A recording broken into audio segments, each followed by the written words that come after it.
La mort de Loana, elle a été retrouvée morte à son domicile à Nice hier vers 18h par les pompiers. C'est un voisin inquiet de ne plus la voir depuis plusieurs jours qui les avait prévenus. Les pompiers sont entrés par la fenêtre. Loana était manifestement décédée depuis plusieurs jours. C'est atroce. Bien Terrible. sûr, son chien a également été retrouvé mort, selon le communiqué du procureur.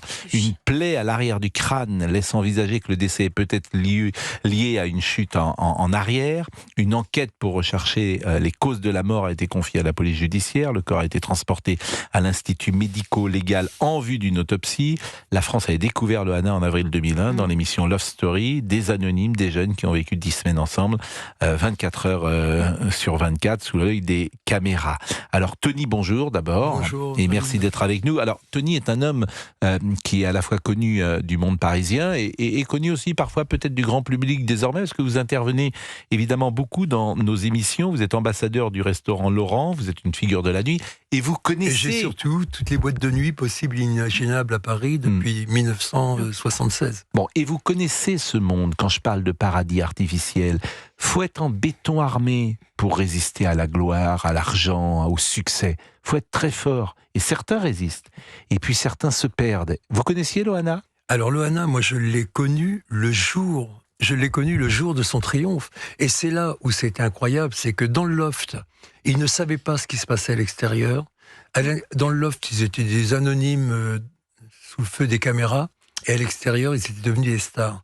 Et quand ils sont sortis, j'étais avec Arthur justement à midi, on a fait la fête de fin de loft à l'Étoile, qui était rue de Falsbourg, avec vue sur l'Arc de Triomphe.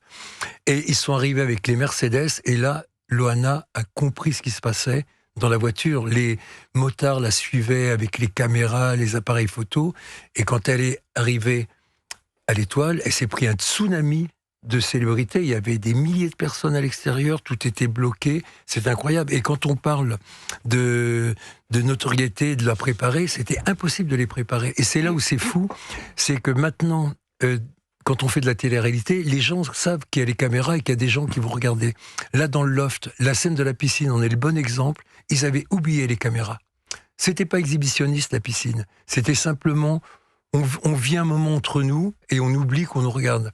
Et Loana, elle a vécu ça de plein fouet. Mais quand vous dites qu'il faut être en béton armé, moi je trouve qu'il y a un parallèle qui est intéressant et que peu de personnes ont relevé, c'est qu'il y avait Laure Delattre également, qui était dans le loft, une jeune fille charmante qui symbolisait, parce que c'est quand même un peu un jeu de rôle. Il y avait des personnages, parce qu'il y a une storytelling qui est incroyable dans le loft. Et donc on a eu quand même 2 personnes qui ont vécu la même expérience, et il n'y a pas eu le même résultat. Laure Delattre a compris que cette célébrité, elle était passagère, c'était un bon moment, que ça devait s'arrêter là, alors que Loana, elle a voulu continuer derrière. Malheureusement, elle est tombée dans ces pièges où on devient de plus en plus délirant pour faire le feu de l'actualité. Elle est obligée de faire, j'ai presque envie de dire n'importe quoi pour que les gens s'intéressent à elle. Ouais. La célébrité n'est pas un métier. Vous l'avez rencontrée plus tard Moi, j'ai jamais quitté. Je l'ai quitté quand c'était vraiment la fin, c'était plus possible. Elle venait me voir dans mes établissements. Elle était dans des états lamentables. Et j'avais peur aux photographes. Je lui disais... tous les photographes que je connaissais, je les interdisais de faire des photos quand elle n'était pas dans cet état. Et dans un état normal. Et un jour, elle est venue au Queen... Et je lui ai dit, Loana, faut plus que tu viennes, tu peux plus te montrer comme ça, cache-toi. Donc ça fait longtemps. Oui, ça fait longtemps. Ouais. Et il y a un moment où on ne peut plus, où on ne peut pas aider les gens. Non. Même si on est leurs amis, non. C'est très difficile. On peut rien faire. Et là, j'en profite pour passer un message. Et moi, j'ai lancé un think tank. Justement, je vais travailler dans ce sens-là. Je pense qu'il va falloir que la société reprenne son rôle. Protéger les gens des gens dangereux, et protéger les gens contre eux-mêmes. Parce qu'à force de faire la guerre à la psychiatrie, etc., on veut plus enfermer personne, on laisse les fous en liberté, on laisse les gens qui vont pas bien, et on arrive à ces excès. Elisabeth Assayag. Moi, je trouve que Loana, avant d'aller dans le loft, elle avait déjà ses fragilités, elle avait déjà ses failles. On peut pas dire que c'est la télé-réalité. Ça a accentué son mal-être, ça a accentué ses faiblesses. Mais cette femme était une femme abandonnée. C'est une femme qui n'a pas pu s'occuper de sa fille. Sa fille était placée, donc il y avait énormément de tourments. Il y avait énormément de mal-être. Et on est dans une tragédie médiatique moderne pour Loana. Moi, quand je pense à elle, je pense à la chanson de Michel Berger, Quelques mots d'amour, puisque je lisais un papier là de L'Heure de L'Âtre ce matin qui était donc une des collègues de Loana dans le loft. C'était la bourgeoise du loft avec Loana considérée comme la bimbo. Chacun avait son rôle et elle disait elle voulait juste être aimée. Et donc je pensais à cette chanson de Michel Berger, en fait elle voulait juste être aimée, regardée, elle a accentué ça tout le temps, mais finalement elle n'a jamais regretté d'avoir fait le loft. Elle n'a jamais regretté, elle c'était la chance de sa vie. C'était la chance de sa vie. Et d'abord elle était d'une beauté elle était très belle. Elle est devenue stupéfiante. Et même, je vous jure, quand elle est sortie du loft, je trouvais qu'elle était très jolie. Au bout de quelques années, elle était devenue belle, parce que la femme avait pris le dessus. Malheureusement, les mauvaises fréquentations l'ont détruite. Est-ce qu'elle était à la base, voilà, comme vous le disiez, Pascal, on ne peut pas sauver tout le monde. Elle était mal on ne peut pas sauver les gens qui ne veulent pas se sauver, ça c'est entendu. Mais la responsabilité aussi qui est pointé, je lisais ce matin, c'était Valérie Expert qui m'a envoyé un texto et qui me disait John de Mol devrait être jugé. John de Mol qui a créé Endemol. John de Mol devrait être jugé pour crime contre l'humanité. C'est facile, je trouve, de dire ça. Non, mais c'est vrai qu'il y a une responsabilité du diffuseur. Il peut avoir une responsabilité du producteur à exploiter. Vous pensez que le parcours aurait été différent de Loana si elle n'avait pas fait le loft? Je pose la question et il est clair il y a parfois, vous le savez bien, on exploite la misère ou les fragilités. Oui, mais ça a toujours existé. Regarde, c'est la Fantine des Misérables quelque part. Elle a vécu ça. Donc chaque époque a eu sa Fantine. On l'a là. C'était Marilyn. Quelque part, comme Marilyn, elle a pas gérer son succès.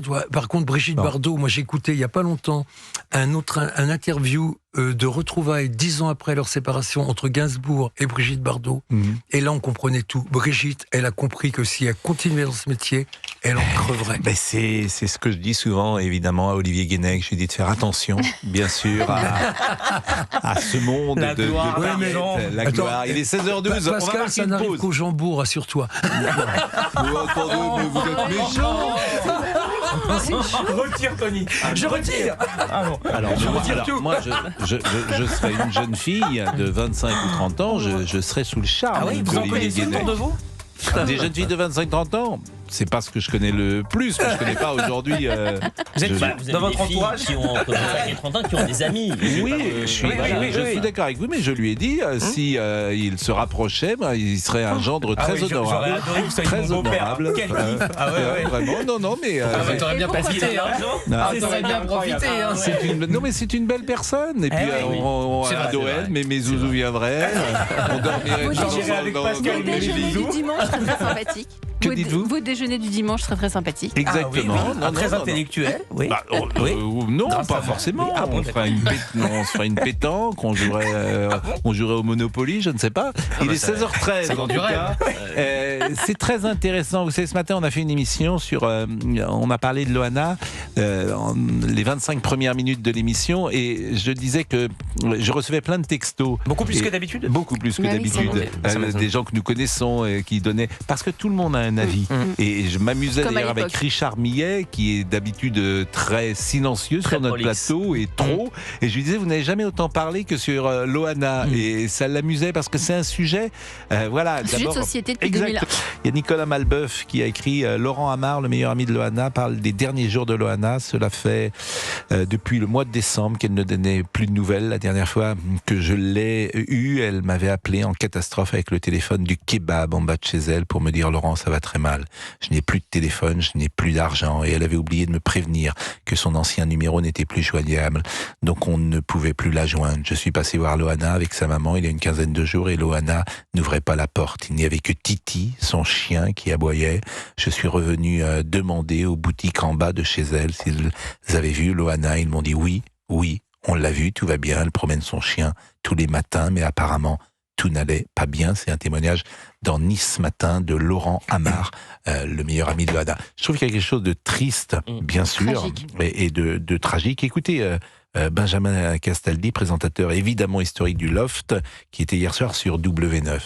Ça a été une aventure incroyable et moi j'ai réussi ma carrière parce que j'ai fait cette émission et il y avait cette femme incroyable et on est passé au-delà de la on a eu un phénomène de voir une femme et on n'a pas bougé ni les uns ni les autres. Alors ça sert à rien maintenant de dire qu'on a eu tort, mais c'est la violence de ce monde et voilà, je suis très triste, franchement je suis très triste.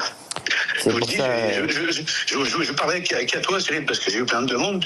J'ai pas envie de faire le croque-mort de plateau parce que voilà, ça sert à rien, c'est trop tard. C'est trop tard, mais ouais, c'est une page qui se tourne, c'est des souvenirs, c'est des appels au secours qu'on n'a pas entendus. Voilà, et encore, grâce à l'époque assez vite, on a pu célébrer les 20 ans du Loft ensemble.